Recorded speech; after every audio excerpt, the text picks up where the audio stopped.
আমি মনে করি এটা আমার আল্লাহর পরীক্ষা। 5 বছর 10 বছর 20 বছর ইনশাআল্লাহ কামিয়াব হব হব হব, প্রেমে আমি ফেল হব না।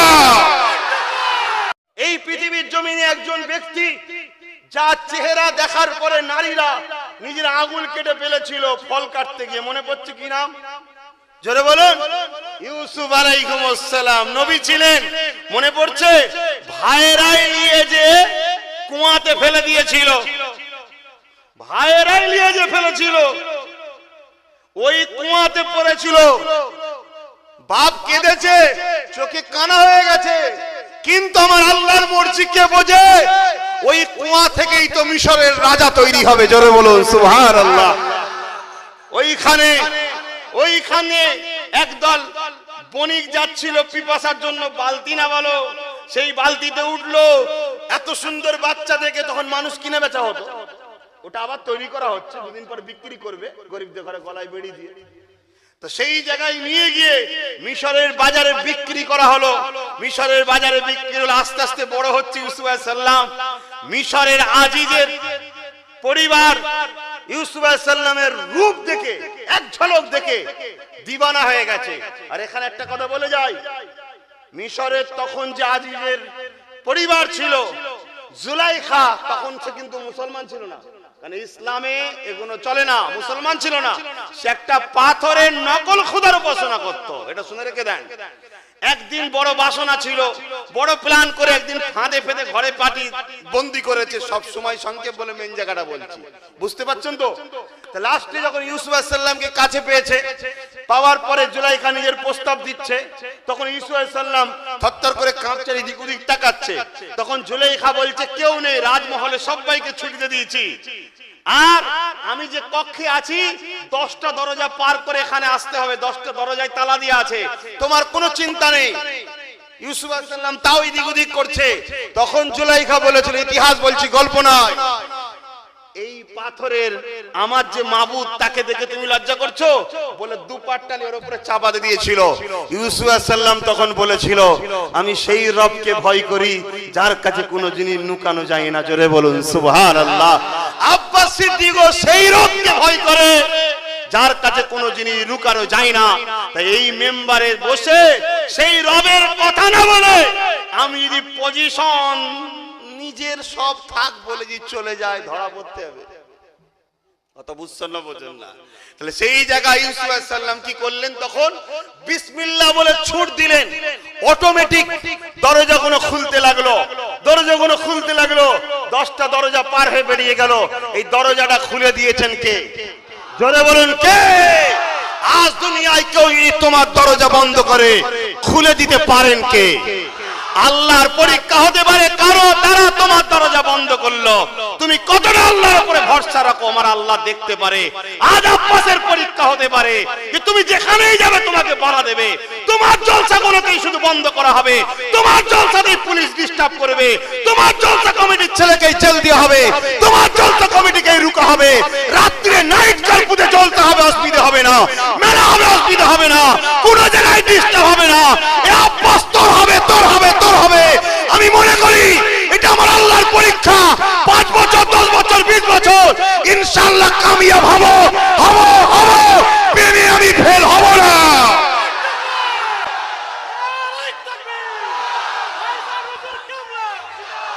এটা আমার পরীক্ষা।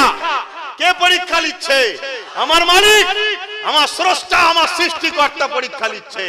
মাথা নত তার ছাড়া কারো কাছে হয় না, হবে না, তাতে যা খুশি করে লিখে যাও। জলসা আমার রেজেক নয়, রেজেক আমার। আজকে 1 ঘন্টা দলিজে বেরিয়েছিলাম, 1 ঘন্টা শুধু আজকে 1 ঘন্টা দলিজে বেরিয়েছে। বাবা বেশি যেন লোভ করবে না, শুধু আমার আল্লাহর দয়াটা বুঝে দিয়েছি। 1 ঘন্টা দলিজে বেরিয়েছিলাম, 6 থেকে 6,500 টাকা কম বেশি। আজকে শুধু মুসাফা করে দলিজে 1 ঘন্টা বসে হয়েছে। রেজেক কে দেয়? তুমি আছো কোথা বন্ধু?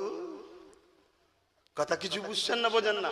এটা আমার পরীক্ষা চলছে আমার আল্লাহর পক্ষ থেকে। আব্বাস কি করে দেখি, ধৈর্য ধরতে হবে না? আমার ভালোবাসার মানুষ হকের পক্ষে থাকবে বলবে, আল্লাহ পরীক্ষা নেবে না? হ্যাঁ, এবার ইউসুফ আলাইহিস সালাম যখন ছুটছে, কথাটা বলে দিই, যুবকরা শুনছো, ছুটছে আর জুলাইখাও পিছনে তাড়া করেছে। একদম শেষ গেট পার হবো, পিছনে জামাটা ধরে ফেলেছে। ইউসুফ আলাইহিস সালাম টান দিয়েছে, জামা ছিঁড়ে জুলাইখার হাতে ইউসুফ বেরিয়ে গেছে। হই হই হয়ে গেল, জানাজানি হয়ে গেছে, বিচার হয়েছে। বিচারে বাবা বুঝতে পারছেন তো বাপ, যারা ভিআইপি তাদের ভুল থাকলেও বিচার হয় না। ইউসুফ আলাইহিস সালাম সেখানে বিক্রি হয়ে গেছে। তার বাপ কি নবী ছিল আর ছিল শিকার মিশরের লোক জানছে নাকি? তখন তো এরকম সিস্টেম ছিল না, টেকনোলজির দুনিয়া ছিল না। তো সেই জায়গাতে ইউসুফ আলাইহিস সালামকে 10 বছরের জেল দেওয়া হলো। ক বছর? দোষ কি ইউসুফ আলাইহিস সালাম করেছিল? 10 বছরের জেল। 10 বছর পরে জেল থেকে বেরিয়ে মিশরের রাজা হয়েছিলেন। জোরে বলুন সুবহানাল্লাহ। তোমার আল্লাহর মর্জি এটা। ইউসুফ, তোকে দুনিয়ায় পাঠাবো, তোর ভাই কুয়ায় ফেলবে, ওখান থেকে মিশরে যাবি, মিথ্যা কেসে তোকে 10 বছর জেল খাটাবো, তারপরে তোকে মিশরের রাজা করব। মুসলমান ঘরের ছেলে মেয়েরা, তরুণেরা, বাপেরা আলোচনা বোঝার চেষ্টা করেন।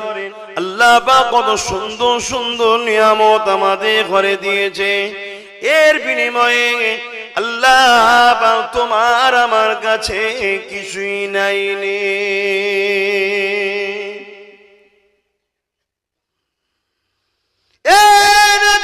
তরুণেরা, আম্মারা, বোনেরা, কিছুদিন আগে আমার দেশে তো একটা মহামারী হয়েছিল, করোনা মহামারী। ওই মহামারী থেকে আমাদের অনেককে হসপিটালে ভর্তি করতে হয়েছিল। ওই অক্সিজেনের ঘাটতির জন্য সিলিন্ডারও ব্যবহার করতে হয়েছিল। এরপরও বহুত মানুষ মারা গিয়েছে, কিন্তু এই সিলিন্ডারের বিলটা 2 দিন 3 দিনে হসপিটালে কারো 20, 25, 30 হাজার টাকা। কখনো কি চিন্তা করে দেখেছো কে তোমাকে মায়ের পেট থেকে এই 30, 40, 50, 60 বছর বয়স, 70 বছর বয়স, 80 বছর বয়স বিনা খরচেতে তোমাকে আমাকে অক্সিজেন দিয়ে যাচ্ছে? তিনি কে? চিৎকার দিয়ে একবার বলো।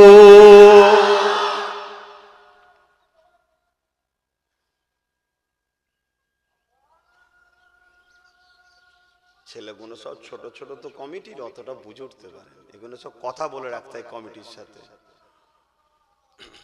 আর না সব গ্রামে ফেতনা। কিসের টেনশন?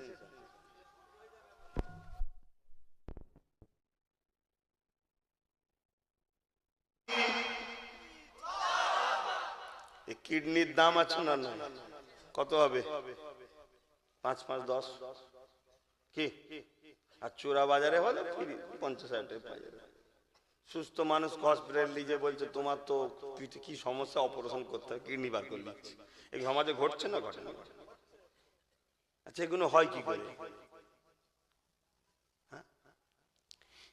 এর পিছনে ভালো লোকেদের হাত থাকে না, এত সহজ নয়, ঠিক না বেটি? সব কনসেশনের ব্যাপার। তাই কিডনি দুটো 5, 5, 10 লাখ টাকা দিচ্ছি। দুটো চোখের দাম কি গো? কম করে বল না, 10, 10, 20, আরো বেশি জানি। দুটো পা 5, 5, 10, দুটো হাত 10, কি অসুবিধা হচ্ছে? সব তো কোটিপতি তাহলে আপনারা। গোডাউনে তো অনেক কিছু আছে। হ্যাঁ, সবচেয়ে বড় কথা দিমাগ, যেটা আজকাল আপনারা তো লাগান না, বেকার খালি পড়ে আছে। 50 লাখ টাকা দেবো, দেবেন? কেউ দিমাগ দেবেন 1 কোটি টাকায়? আরো বাড়ালাম 1.5 কোটি, দেবেন? ও তো বেকার কাজে লাগাচ্ছেন না, চুপ করে তো পড়ে আছে। তো খাটান দিমাগটাকে, কি হচ্ছে বুঝতে পারছেন না দুনিয়ায়? এটা দিমাগটাকে লাগান। কি করেন অত বড় বড় মোবাইল গুলো নিয়ে? গান শোনেন আর বই দেখেন নাকি? ইতিহাস পড়ুন, অতীত আমাদের পূর্বপুরুষদের ইতিহাস আছে, দেখুন পৃথিবীতে কি চলছে, পরিস্থিতিটা কি, বর্তমান কোন দিকে যাচ্ছে দুনিয়া। সার্চ করুন, গুগলে দেখুন। আর একটা কথা মনে পড়ে গেছে, গুগলে সার্চ করুন, গুগলকে প্রশ্ন করুন পৃথিবীর বুকে শ্রেষ্ঠ মানুষ কে, শ্রেষ্ঠ আখলাকওয়ালা কে? গুগল বলবে মোহাম্মদ রসুল। জোরে বলুন সুবহানাল্লাহ। তো শ্রেষ্ঠকে ফলো করুন, কেন অন্য জায়গায় ছুটছেন? কথা বুঝছেন না? বুঝলেন না? আমার কথা খারাপ লাগছে আপনাদের?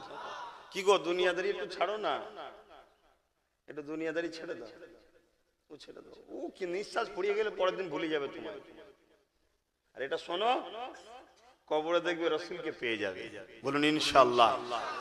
কাজে লাগবে আপনাদের মহল্লায়। তাহলে উপরে একটা হবে, উপরে একটা হবে। আচ্ছা,